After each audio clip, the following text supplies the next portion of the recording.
మనకి 29 మార్చి 2025 సంవత్సరం నుంచి మనకి షష్టగ్రహ కూటమి వస్తుంది. ఆ రోజే మనకి అమావాస్య, తర్వాత సూర్యగ్రహణం ఇలాంటివన్నీ కూడా జరుగుతున్నాయి. అయితే ఆ మర్నాడే ఉగాది. ఇప్పుడు అందరూ కూడా షష్టగ్రహ కూటమి వల్ల అన్ని ప్రమాదాలు వస్తున్నాయి. అంతా కూడా అన్ని రాశుల వారికి బ్యాడ్ జరిగిపోతుంది. ఇంకా భయపెట్టేస్తున్నారనమాట. మరి ఈ భూకంపాలు ఇవన్నీ పక్కన పెడితే అసలు ఏ ఏ రాశుల వారందరికీ కూడా అసలైనటువంటి రోగము రుగ్మత అనేటటువంటిది ఒకటి ఉంది. అదే అక్రమ సంబంధాల రుగ్మత. అదొక రోగం అది. ఇప్పుడు ఎవరికైనా సరే ఈ యొక్క క్రమబద్ధమైనటువంటి లీగల్లీ మ్యారీడ్ గా ఉన్నటువంటి వాళ్ళంతా కూడా ఒక పద్ధతి, ఒక పాడు అనేటటువంటిది ఉంటుంది. ఇక భర్త హెరాస్మెంట్ వల్ల, అత్తగారుల హెరాస్మెంట్ వల్ల, భర్త సరిగ్గా పట్టించుకోకపోవడం వల్ల, ఆదాయాలు లేకపోవడం వల్ల చాణక్యుడు చెప్పాడనమాట, అక్రమ సంబంధాలు ఏ స్త్రీ ఎలా పెట్టుకుంటుంది అని, ఏ పురుషుడు ఎలా పెట్టుకుంటాడు అని. మరి భార్య దగ్గర నుంచి, భర్త దగ్గర నుంచి దుర్వాసన అనేటటువంటిది బాగా వస్తున్నటువంటి వాళ్ళు, అలాగే ఈ సంపాదన తక్కువగా ఉన్నటువంటి వాళ్ళు, భర్తలు మరుదులు ఉంటారు, మరుదులను ఇళ్లలో పెట్టుకున్నటువంటి వాళ్ళు, సమాన వయస్కులైనటువంటి వాళ్ళు ఉన్నటువంటి వాళ్ళు, ఇలా భర్త అందుబాటులో లేకుండా ఉండడము, ఇలా అనేక రకాలైనటువంటి ఫ్యాక్టర్స్ చెప్పబడి ఉన్నాయి. అక్కడ మనకి ఈ అక్రమ సంబంధాలు అనేటటువంటివి ఏర్పడతాయని క్లియర్గా చాణక్యుడు చెప్పాడు. అంటే ఎప్పుడు చూడండి చాలామంది భర్తలు మరి వీళ్ళంతా కూడా ఎలా ఉంటారు అని అంటే భార్యలను వేధిస్తూ ఉంటారనమాట. ఇక ఈ వీడు అక్రమ సంబంధాలు పెట్టుకుంటాడు, ఏంట్రా నువ్వు పెట్టుకునేది నేను పెట్టుకోలేనా అని చెప్పేసి ఈ కలియుగంలో కొంతమంది వర్గము మరి వాళ్ళు కూడా సమానత్వం కావాలని పెట్టుకుంటున్నారు అంతే.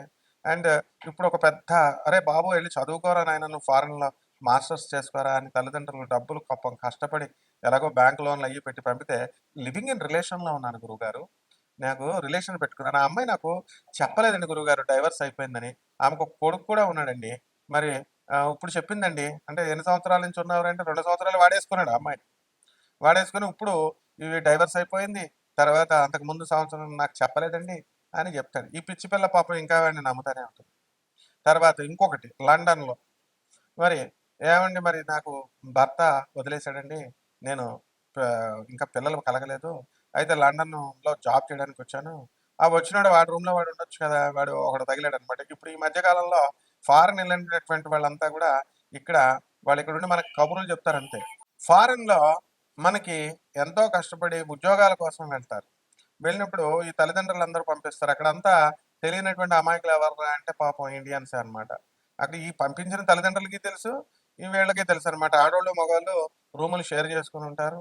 అలా కొంతమంది పాపం మంచిగానే ఉంటారు, కానీ మరి కొంతమంది మాత్రము ఈ లివింగ్ ఇన్ రిలేషన్షిప్లోకి, డేటింగ్లోకి వెళ్ళిపోతున్నారు. ఇక పెళ్లి కాని పిల్లలే ఎలా ఉన్నారా అంటే, పెళ్ళైనటువంటి వాళ్ళు మరి వీళ్ళు కూడా మా హస్బెండ్ మరి ఇలా చేస్తున్నాడు కాబట్టి నేను ఇలా చేయాలనుకుంటున్నాను, నేను ఫారెన్ తీసుకెళ్తాడని చెప్పి నేను పెళ్లి చేసుకుంటే ఫ్యామిలీ పర్సన్ నేను చేసుకున్నాను, వీడు ఎంతసేపు చెప్పినా మా అమ్మ, మా నాన్న, మా అక్క, మా చెల్లి అంటూ వీడుకుంటున్నాడు. ఓల్డ్ ఆలోచనలు, 7 సంవత్సరాల డిఫరెన్స్ అంటే మొగుడికి దానికి ఓల్డ్ ఆలోచనలట. ఈ విధంగా నా సమాన వయస్కులో ఉన్నటువంటి వాళ్ళతో నేను మాట్లాడుకుంటాను, అలాగే నా సమానమైనటువంటి ఏజ్ వాళ్ళతో ఆ థింకింగ్ చాలా బాగుంటుంది.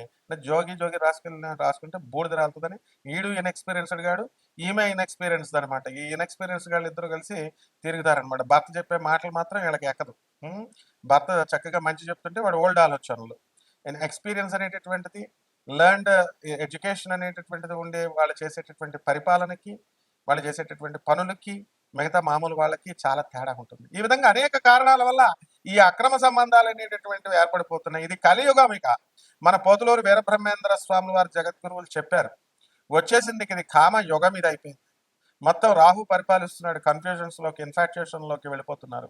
చదువుకోండి రా బాబు అంటే ప్రేమ, ఉద్యోగాలు చేయండి రా బాబు అంటే లివింగ్ ఇన్ రిలేషన్స్ పెట్టేసుకోవడాలు. అండ్ ఇది ఆనాటి కాలం నుంచి ఉంది. ఇప్పుడు మీడియాలు మనకి యూట్యూబ్లు మహిమ అని మరి ఇవన్నిటి వల్ల మనకి ఇప్పుడు కొన్ని తెలుస్తున్నాయి అనమాట. 0.0001% తెలుస్తున్నాయి. అంటే ఇంకా ఎన్ని ఉన్నాయి మనం అనేటటువంటిది జాగ్రత్తగా చూసుకోవాల్సిన అవసరం ఉంది. ఇదివరకు పెళ్ళంటే ఒక పెళ్లి. ఇప్పుడు ఎలా ఉందంటే నేను డైవర్స్ ఇచ్చేసానని మళ్ళీ రెండో పెళ్లి. వాడికిచ్చేసి డైవర్స్ మూడో పెళ్లి. పోనీ మొగుడు చచ్చిపోయి ఏదో కర్మన జరిగిందంటే ఒక అర్థం పర్థం ఉంది రెండో పెళ్లి చేసుకున్నానంటే. కాబట్టి ఇలాగా ఇవన్నీ కూడా ఎందుకు జరుగుతున్నాయి అనంటే కామయుగం. మరి కామాతురాణా నలజ్జా నభయం. సిగ్గు శరం ఉండదనమాట. దరిద్రులు. మగాళ్ళు లేరు, ఆడోళ్ళు లేరు. ఒక కేటగిరీ ఆఫ్ ప్రజలు ఉంటారు. శంకిని, పద్మిని ఇలా ఉంటారు కదా! అందరూ చేయరు. ఎక్కడో కొంత పర్సెంట్ ఉంటారనమాట. వీళ్ళ కామం కోసం ఏదైనా చేస్తారు ఇక. బిడ్డలను చంపేసిన వాళ్ళు ఉన్నారు కామం కోసం, ప్రియుడి కోసం. ప్రియుడితో కలిపేసి మడల చేయించేసిన పెళ్ళం. వీడు ఏకంగా కైమా కింద కొట్టేసేసి మూటల్లో దాచేసిన వాళ్ళు మరి మగవాళ్ళు కూడా ఉన్నారు భార్యల్ని. ఇవన్నీ ఎందువలన వస్తున్నాయి అనంటే కేవలము గ్రహ సంపుటి వల్ల వస్తుంది. ఇది అష్టగ్రహ కూటమి వల్ల వచ్చింది. ఇప్పుడు జరుగుతున్నాయి 12 రాశుల మీద ఎఫెక్ట్ పడబోతున్నాయి. ఇది చెప్పగలిగే మొనగాడు ఉన్నాడా? మన పంతుళ్ళంతా ఏమంటే అక్రమ సంబంధం. అక్రమ సంబంధం అండి? అక్రమ సంబంధం ఎలా చెప్తారండి బాబు? అసలు అక్రమ సంబంధం గురించి చెప్పాలంటే నేను భయమేస్తుందండి. మీరు చెప్పేవన్నీ నిజాలే. కానీ ఎలాగ మరి చూడాలంటే చాలా అభ్యంతరకరంగా ఉన్నాయండి బాబు. అవి కొంచెం ఎబ్బెట్టుగా కొంచెం సిగ్గుపడుతున్నట్టుగా ఉందండి. అరే బాబు ఎక్కడున్నావురా నాయన పంతులు? ఇప్పుడు కాలం కామయుగంలో ఉన్నావురా నాయన. ఏం తెలియనట్టు యాక్టింగ్లు చేయకు. మొత్తం అందరికీ తెలుసు. అసలు ఈ యొక్క పిల్లలు కూడా అడ్వాన్స్ అయిపోయారు. యాప్స్ ఉన్నాయి, ఇవి ఉన్నాయి, అవి ఉన్నాయి, వీడియోలు.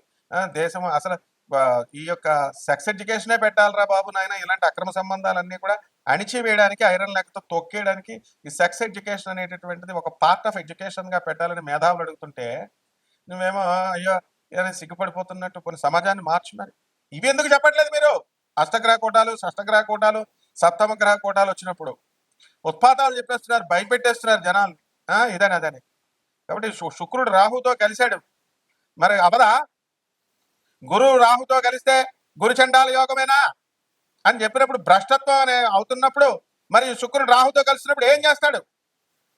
అక్రమ సంబంధాలు పెట్టుకోరా? భార్య గయ్యాళిగా అయిపోదా? మొగుడిని సాధించదా? కలత్రకారకుడు రాహుతో చండాలత్వం పెట్టినప్పుడు వీడు పెళ్లి చూపులు ఒకటి చూసుకుని పెళ్లిపీటల మీద వాడికి ఓకే చెప్పేసి పెళ్లిపీటల మీద ఇంకొకరితో లేచిపోయినటువంటి సందర్భాలు లేవా? ఆడపిల్లలైనా మగపిల్లలైనా. పిల్లలు తల్లితో లేచిపోయిన వాళ్ళు ఉన్నారు. మొత్తం మనం పోలీస్ స్టేషన్ లో కేసులు కనుక చూసుకుంటే why are you not educating the public? ఎందుకు మరి భయోత్పాతాలు ఎలా జరిగిపోతాయి, ఆ రాశులు జరిగిపోతాయి వచ్చి ఆపుతావా పంతులు గారు? కాబట్టి ఈ విధంగా మనకి ఇవన్నీ జరగడానికి కారణం ఏంటంటే గ్రహ సంపుటి. షష్టగ్రహ కూటమి ఏం జరుగుతున్నాయండి మనకి? బుధ, శుక్ర, రాహు, తర్వాత శని అండ్ రవి. ఇవ్వండి ఒక మీన రాశిలోకి వస్తుంది. ఇక ఈ యొక్క బుధుడు వచ్చేసరికి మనకి కేతు వచ్చేసరికి కన్యా రాశిలో ఉన్నాడండి. కన్యా రాశి నుంచి సింహరాశిలోకి వెళ్ళిపోయాడండి. ఓకే, March 29కి ఇంకా ఏం జరగలేదు కాబట్టి 6 గ్రహాలు మనకి అన్ని కూడా అక్కడ ఉన్నప్పుడు 5 గ్రహాలు బుధ, శుక్ర, రాహు, తర్వాత శని, రవి గ్రహాలు మీనరాశిలోను, మరి కేతు ఒక్కడే ఈ యొక్క కన్యా రాశిలో ఉండడం, ఒకే యాక్సెస్ లోకి 6 ప్లానెట్స్ రావడం, ఒకే అలైన్మెంట్ కలిగి ఉండడం వల్ల షష్టగ్రహ కూటంగా అనేకమైనటువంటి ఉత్పాతాలు తీసుకొస్తున్నాయని మనకు తెలుసు. మరి ఈ రాశి వారు కేవలం ఒక రాశికే అప్లై అవుతుందా అంటే ఏ రాశిలో వీళ్ళు మా ఛానల్ ఓనర్ గారు ఇచ్చాడనమాట దత్తు గారు. ఏమండి మరి కన్యా రాశి వారికి ఏ వయసులో కర్మ సంబంధాలు ఏర్పడతాయి? అక్రమ సంబంధాలు అనేటటువంటివి ఏ వయసులో ఏర్పడతాయి? ఇదిగో అక్రమ సంబంధాలు కన్యా రాశి వారికి ఎందుకు ఏర్పడతాయి? ఏ వయసులో స్టార్ట్ అవుతాయి? మరి వీరి జీవితం మధ్యలో ముగిసేదేనా? చివరి వరకు ఎదగలరా? పరిహారాలు ఏమిటి? ఇదిగోండి మరి క్వశ్చన్. మరి అడిగినప్పుడు మరి ఛానల్ గారిని అడిగినప్పుడు మరి పండితులు చెప్పాలి కదండి. మరి మిగతా పండితులు కూడా చెప్పాలి కదా. మంచే కదా మనం చెప్తున్నాం. అక్రమ సంబంధాలు పెట్టుకోమని మనం చెప్తున్నాం అండి. అక్రమ సంబంధాలు ఉన్న వాళ్ళు పెట్టుకోగలరా నాయన, సూసైడ్లు చేసుకొని చచ్చిపోతారని చెప్తున్నాం. అక్రమ సంబంధాల వల్ల ఈ యొక్క కుటుంబ వ్యవస్థలు నాశనం అయిపోతాయని చెప్తున్నాం. అక్రమ సంబంధాల వలన మీ పిల్లల జీవితాలు భగ్నమైపోతాయని చెప్తున్నాం. యథా రాజా తథా ప్రజ. మీరు తల్లిదండ్రులు మీరే, కుటుంబ పెద్దలు మీరే అలా చేస్తే చిన్న పిల్లలు పాపం వాళ్ళు ఇమిటేట్ చేయడానికి వాళ్ళు అలా అదే దారిలో వెళ్తారు. ఆవు ఆవు చేనులో మేస్తే దూడ ఒడ్డును మేస్తుందా? చెప్పండి. మరి ఇవన్నీ కూడా ఉంటాయి. కాబట్టి మనం ఏం చేయాలంటే నాయన ఈ 12 రాశుల వారికి కేవలం కన్యా రాశి వారికే కాదండి బాబు ఛానల్ ఓనర్ గారు, మొత్తం 12 రాశుల వారికి కూడా ఈ అక్రమ సంబంధాలు అనేటటువంటిది ఏర్పడడానికి ఒక్కొక్క దశలో ఉంటుంది. Hormones imbalance. వయసు వచ్చిన తర్వాత ఉరకల వేస్తా ఉంటది కామం. ఆడపిల్లలకైనా మగపిల్లలకైనా.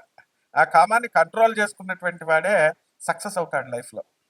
అలా కాకుండా మరి ఈ యొక్క లైఫ్లో మనము దెబ్బతిన్నట్లయితే, తప్పటడుగులు వేసినట్లయితే, అందుకే 16 ఏళ్ల వయసు సినిమా తీశారు శ్రీదేవి, తర్వాత ఈ యొక్క చంద్రమోహన్తో.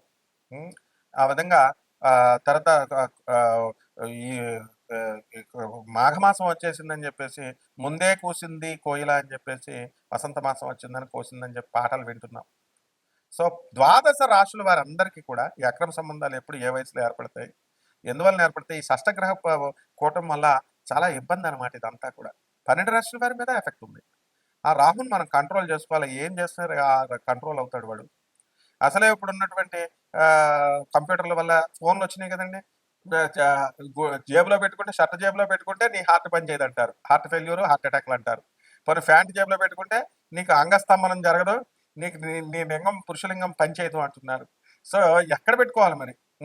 సో ఈ విధంగా మనకు ఉన్నప్పుడు మనకి అందరు కూడా పంతులు గారు లేటెస్ట్ స్టైల్లో వేసుకుంటున్నారు చూసారా, బ్యాగ్ ఇలా క్యాష్ కలెక్షన్ అనమాట. ఎప్పటికీ హైయెస్ట్ కలెక్షన్ ఎవరికి రా అంటే పంతులు గారికి అన్నమాట. ఇప్పుడు అందులో గాడగాపురం పంతులు గారికి గొళ్ళల్లో ఉన్నాయి చూసారు, బ్యాగ్లు వేసుకొని అన్నదానం చేస్తామండి, వేసేయండి అంటే. దర్శనానికి మనం రెండోసారి కష్టపడి లైన్లో వెళ్ళామనుకో, ఎందుకు వచ్చావు నువ్వు, దుబారా బార్ మతావనా అనా, జా దోసరా బార్ క్యోగానా అంటాడు వాడు సొమ్మెదో పోయినట్టు. ఒరే గుళ్ళో డబ్బులు వేయకండి రా, మొత్తం వీళ్ళందరికి పంతులందరికీ బుద్ధి వచ్చేద్దని మనం చెప్పామనుకో, నువ్వేం హిందువయ్యా, నువ్వేం గురువయ్యా, గుళ్ళకెళ్ళొద్దు అంటాడు.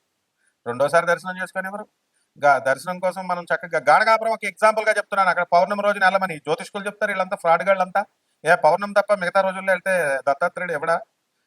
తర్వాత వెళ్ళమంటారు, పొలోమని వెళ్తారు. అక్కడ ఆశ్రమాల పేరుతో మళ్ళీ పెద్ద పెద్ద స్వామీజీలు అనమాట, వాళ్ళంతానేమో డబల్ రేట్లు పెంచేస్తారు. పౌర్ణమి అండి డబల్ రేట్ ఇక్కడ అని. ప్రజలంతా పాప ఆడవాళ్ళు ముసలోళ్ళు ఏదో ఈ పండితులు మహాపండితులు ఒక్కడ 5వ క్లాస్ చదివినాడు ఉంటాడు. ఈ పంతులు చెప్పేటటువంటి వాళ్ళు ఈ పౌర్ణమికి 2 పండు అనేవాళ్ళు, అరటిపళ్ళు అమ్మేవాళ్ళు, కూరగాయలు అమ్మేవాళ్ళు. ఎవడు ఇష్టం వచ్చినట్టు ఆడే. 10th క్లాస్ ఫెయిల్ అయిన ప్రతి ఒక్కడు జ్యోతిష్కుడు, ఇంటర్ ఫెయిల్ అయిపోయినటువంటి ప్రతి ఒక్కడు టీచర్ అని చెప్పి మా గురుగారు CBIT professor, mechanical engineering professor Suryanarayana గారు అంటుంటే నేను ఏదో అనుకున్నాను, ఇప్పుడు కళ్ళతో చూస్తున్నాను నేను. కాబట్టి తప్పునైనా ఈ యొక్క ఆశ్రమాలేమో డబల్ రెంట్లు అంటాయి, డబల్ ఆశ్రమాలు, పేర్లేమో ఆశ్రమాలు, ఏమో లాడ్జింగ్ లాగా వ్యాపారాలు అక్కడ. ఈ భక్తులు వెళ్తారు, ఈ భక్తులకి వెళ్ళగానే అన్నదానం, గణగాపురం దత్తాత్రేయుడు స్వామికి అన్నదానం అని వీళ్ళు బ్యాగులు వేసుకొని తిరుగుతారు. ఆ బ్యాగులు అనమాట, బ్యాగులు మెయింటైన్ చేస్తారు. వాళ్ళు మాత్రం చూడండి ఒక్కొక్కడు ఎంతెంత లావు ఉంటారు, ఒక్కొక్కళ్ళు చక్కగా నెయ్యి పెరుగు అన్ని వేసుకొని తింటారు కదా. రెండోసారి దర్శనంకి వెళ్తే నీకేంటయ్యా, వాడు లైన్లో కూర్చొని చక్కగా వస్తే నీదా గుడి నీదా అని ఎక్కడమాట, ఇలాంటి ప్రశ్నలు అడగాలి. ఒకడేమో రామేశ్వరంలో రాముల వారు కట్టలేదంటాడు. మరి శాస్త్రాలన్నీ ఏం చెప్తున్నాయి, రాముడు అంటే ఒక వ్యక్తిగా, రాముడు మాంసం తిన్నాడు అంటాడు ఇంకొకడు. ఇవన్నీ ఏంటి, ఇవన్నీ నాన్ సెన్స్ అంతా చెప్తున్నారు. ఇదంతా కలియుగ ప్రభావం, అందులో ఒక భాగమే ఈ అక్రమ సంబంధాలు. వీళ్ళంతా వీటి గురించి మాట్లాడాలన్నమాట. కాబట్టి ద్వాదశ జ్యోతిర్లింగాలకి ఏ ఏ దశల్లో ఎలా ఇవి బాధిస్తాయో మనం చెప్పుకున్నాం. మకర రాశి, ఈ మకర రాశి వారందరికీ కూడా మనకి షష్టగ్రహ కూటం వచ్చింది కదండి. దానివల్ల అసలే వీళ్ళు భార్యాభర్తల మధ్య కొట్లాటలు జరుగుతున్నాయి, ఫైటింగ్లు జరుగుతున్నాయి, కాపరాలు చేసుకోవట్లేదు, కోర్టులు వేసుకుంటున్నారు, పెళ్ళం గుడ్డిదని, మొగుడు నట్టోడని, ఈ విధంగా కోర్టుల్లో కొట్లాటలు భారీ లెవెల్లో జరుగుతున్నాయి. ఆనరబుల్ జడ్జెస్ పాపం వెళ్ళేదో కలవాలి అని మంచి ఉద్దేశంతో, పోలీస్ ఆఫీసర్లు మంచి ఉద్దేశంతో కలవాలని చెప్పిన, పెద్ద మనుషులు చెప్పిన, లర్న్డ్ కౌన్సిల్స్ లాయర్లు పాపం వాళ్ళు చెప్పినా సరే వాళ్ళ మాట వింటలేదు వీళ్ళు. వీడికి ఒక టికానా లేదు, వీడు గుడ్డమ్మాయిని పెళ్లి చేసుకుని నాకు పుట్టే బిడ్డగా కూడా గుడ్డోడు పుడతాడని గ్యారంటీ ఏంటి, పుట్టడానికి గ్యారంటీ ఏంటి అంటాడు. అసలు పెళ్ళైన వాళ్ళకి పిల్లలు పుడుతున్నారా, యూజ్లెస్ ఫెలో. సగం మందికి పుట్టరు, ఇంపార్టెంట్ వాళ్ళు అందరూ తయారయ్యారు. అండ్ ఎరెక్టైల్ డిస్ఫంక్షన్తో బాధపడుతున్నటువంటి వాళ్ళంతా ఉన్నారు. అండ్ సెకండ్ సెటప్లు, తెల్లగా ఉన్నారని 100 మందిని, నల్లగా ఉన్నారని వదిలేయడాలు, తెల్లగా ఉన్నారని వెనకాల వెళ్ళిపోవడం, చిత్తకత్త కుక్కల్లాగా వెళ్ళేటటువంటి వీళ్ళు మాత్రమే కోర్టుల్లో కేసులు వేసుకుంటారు. ఏంటంటే ఈ యొక్క ఆడపిల్లల్ని పాపం మోసం చేస్తూ. కాబట్టి అండ్ ఎక్కడో జెన్యున్ క్యాండిడేట్స్, జెన్యున్ కేసు 0.1% ఉంటాయి అనుకోండి. కానీ బట్ ఎక్కువ మెజారిటీ ఈ విధంగా జరుగుతుంది. అసలు మకర రాశి అంటే ఏమనుకుంటున్నారు మీరు? అసలు సెల్ఫ్ డిసిప్లిన్ మకర రాశి అండ్ వండర్ఫుల్ రాశి, వెల్ డిసిప్లిన్. అటువంటి వాళ్ళు మీరు చక్కగా కాపురాలు చేసుకోండి అని మీ తల్లిదండ్రులంతా పంపుతుంటే మేస్టార్లకే మా నీతులు చెప్తారు మీరు. కాబట్టి జాగ్రత్తగా ఈ షష్టగ్రహ కూటమి వచ్చేసింది. చాలా డేంజర్ ఏంటంటే మీకు మకర రాశి వాళ్ళందరికీ కూడా బుధుడు కమ్యూనికేషన్ స్కిల్స్ పోయినాయి. రామ అంటే బూత్ కింద అయిపోద్ది మీకు. శుక్రుడు అత్తగారులతో ఏకంగా చాలా మంది 0.00001% అత్తగారులతో కనెక్షన్లు పెట్టేసుకుంటున్నారు. కాబట్టి ఏమిటిది అంటే మరి మరి మాకు ఒకటి చెప్తున్నాడు నాకు, ఏమంటే మరి పెళ్లి సంబంధం చూసినప్పుడు అత్తగారికి ఎందుకు నచ్చాలండి పిల్లోడు? అత్తగారి సెలక్షన్ ఏంటండి? పెళ్ళ కూతురు పెళ్లి చేసుకునేది నన్ను కూతురా అత్తగారా అండి అంటున్నాడు. ఈ విధంగా అనేక రకాలుగా మొత్తం విశృంఖలంగా తయారైపోయింది అనమాట. అందువల్ల ఇవన్నీ కూడా స్టాప్ చేసేయాలి. ఇవన్నిటికి కారణం ఏంటంటే ఈ యొక్క షష్టగ్రహ కూటమి. నీతులు చెప్పరండి మీకు, ఇలా ఉండద్దు నాయన, ఇలా ఉండండి నాయన అని చెప్పరు. ఎందుకంటే మొహమాటం పోతుందన్న ఉద్దేశంతో వీళ్ళ యొక్క ఇమేజ్ డ్యామేజ్ అయిపోద్ది. బాబాయ్ నేను పెద్ద జ్యోతిష్కుడు, వీడికి నా 5వ క్లాస్ కూడా చదవండి, అరటిపళ్ళు అమ్ముతా ఉంటాడు. అయినా సరే బాబాయ్ నా ట్యాంపర్ అయిపోద్ది నా ఇమేజ్. ఏంటిది? మా టీచర్లు అందరూ అలాగే ఉన్నారా? మరి చెప్పారు, ఎందుకు చెప్పారు? చెప్పారు కాబట్టి ఎథిక్స్ మారల్స్ మనం ఫాలో అవుతాం, ఫాలో అవ్వాలి ప్రతి ఒక్కడు కూడా. సో ప్రతి జ్యోతిష్కుడు కూడా చెప్పాల్సిందే అక్రమ సంబంధాల గురించి. పొద్దున ఆయన పెట్టుకోకంటారా బాబు, ఈ షష్టగ్రహ కూటమి గురించి నీకు అది జరిగిపోద్ది, ఇది జరిగిపోద్ది, ఈ ప్రమాదం జరిగిపోద్ది అని చెప్తాడు. ఒకడని చెప్తున్నాడా? మరి చెప్పాలి. కాబట్టి మకర రాశి వాళ్ళు చాలా జాగ్రత్తగా ఉండండి. ఆల్రెడీ ఎప్పుడో పెట్టేసుకున్నారు ఈ అక్రమ సంబంధాలు. 0.001% వాళ్ళు జాగ్రత్తగా వాటి నుంచి బయటకు వచ్చేసేయండి, లేకపోతే చాలా ప్రమాదంలోకి పడిపోతారు. కోర్టులో ప్రూఫ్లతో సహా తీసుకొచ్చి మీ పెళ్ళాలు చూపించేస్తారు. తర్వాత జడ్జిలు, ఆనరబుల్ జడ్జెస్ మీకు మామూలుగా ఉండదన్నమాట. చితకే జింతాతే కోర్టులో కేసులు ఎలా ఉంటాయంటే ఊరేసేయడమే అనమాట. ఏంటంటే బాబు అక్రమ సంబంధం పెట్టడానికి ఊరేండి, ఉరిశిక్ష సుప్రీంకోర్టు సైటేషన్స్ ఉన్నాయండి. లివింగ్ ఇన్ రిలేషన్స్ ఉండొచ్చండి, మొగుడు ఉండగానే పిల్లలు ఉండగానే మేము వేరే వాళ్ళతో ఉండొచ్చండి అంటే ఆ సందర్భాలు వేరే, అన్ని వేరే. నేను పెట్టుకోమని చెప్పారు ఆ జడ్జి గారు. సో జాగ్రత్తగా ఉండండి. ఈ యొక్క మకర రాశి వాళ్ళందరికీ కూడా ఏలినట్స్ అని వెళ్ళిపోతుంది. ఈ మార్చి 29 లోపల మీ అక్రమ సంబంధాలన్నీ బయటపడిపోతాయి. కాబట్టి కంత్రి ఆశ లేకుండా ఎవరెవరైతే ఉన్నారో ఇమీడియట్గా వీళ్ళంతా కూడా జాగ్రత్త పడిపోండి. అదేవిధంగా ఇక మిగతా వాళ్ళందరూ కూడా పెట్టుకోమని ఎంకరేజ్ చేస్తే ముండలు బోకుగాళ్ళు అందరూ చుట్టుపక్కల ఉంటారు. వీళ్ళని ఇమీడియట్ పక్క గెంటేసేయండి. లేకపోతే చెప్పగా వేమ తినగా వేమ తీయగా ఉంటుంది. 10 సార్లు అబద్ధాలు చెప్తే నిజమైపోద్దని వాళ్ళ ఇన్ఫ్లుయెన్స్ అబెట్మెంట్ ఎంకరేజ్ చేసేటటువంటి ఇది వల్ల వాళ్ళందరికీ వాళ్ళ మీద అబెట్మెంట్ కేసు వేసేస్తామని తెలియదు, వెధవ వేషాలు వేస్తే. కాబట్టి ఈ రకంగా ఉంటుంది. కాబట్టి జాగ్రత్తగా ఉండండి. వీటి నుంచి బయటకు వచ్చేసేయండి ఈ అక్రమ సంబంధాల నుంచి. శుభమస్తు.